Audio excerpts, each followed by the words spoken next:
Understanding waiver funding in Georgia's Now and Comp programs. Description: wondering how Georgia's Now and Comp waiver funding works? Learn where funding comes from, how budgets are developed, and why understanding waiver funding is important for families. Understanding waiver funding in Georgia's Now and Comp programs. One of the most common questions families ask is, how does waiver funding actually work? Understanding funding can help families make informed decisions, advocate effectively, and better understand how services are approved. What is waiver funding? Georgia's Now and Comp waiver programs are funded through a partnership between the federal government, Medicaid, the state of Georgia. Together, these funds pay for approved home and community-based services, HCBS, that allow individuals with developmental disabilities to live in their homes and communities rather than institutional settings.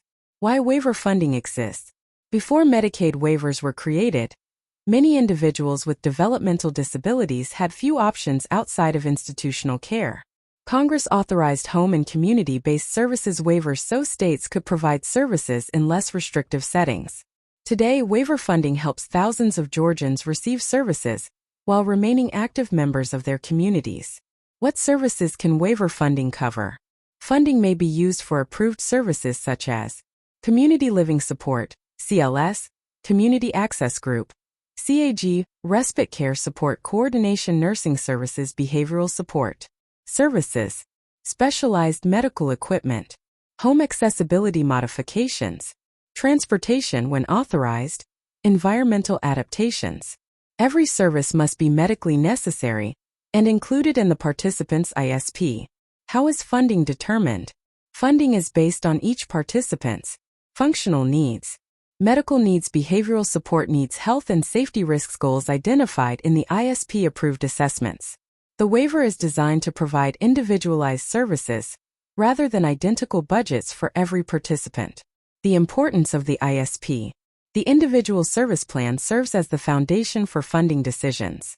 The ISP explains what services are needed, why they are needed, how services support participant goals, the amount of each authorized service.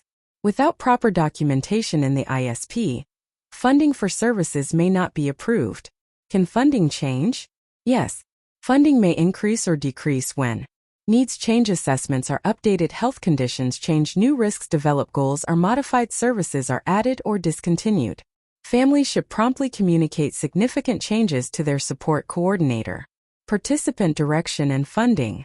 Families using participant direction still operate within an approved waiver budget. The fiscal agent helps track spending, process payroll, maintain compliance, ensure services remain within authorized funding. Understanding the budget helps families avoid interruptions in services. Common misunderstandings about waiver funding. Every participant receives the same amount. False. Funding is individualized based on assessed needs. Unused funding becomes cash. False. Waiver funding is for approved Medicaid services only and cannot be converted to personal income. Families can spend the money however they choose. False. All expenditures must comply with Medicaid rules, DBHDD policies, and the participant's approved ISP. Tips for families: review your ISP carefully. Understand your authorized services. Keep communication open with your support coordinator. Monitor participant-directed services. Maintain accurate documentation. Ask questions if you are unsure how services are funded. Knowledge helps families advocate effectively.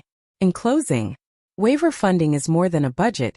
It is an investment in helping individuals with developmental disabilities live independent, meaningful lives in their communities. By understanding how funding works, families can become stronger advocates, make informed decisions, and ensure their loved ones receive the services they need while remaining compliant with Georgia's Now and Comp waiver requirements. Understanding waiver funding is one of the best ways to advocate for your loved one. Subscribe to our blog for easy-to-understand articles about Georgia's Now and Comp waivers, funding, caregiver support, participant direction, and disability resources.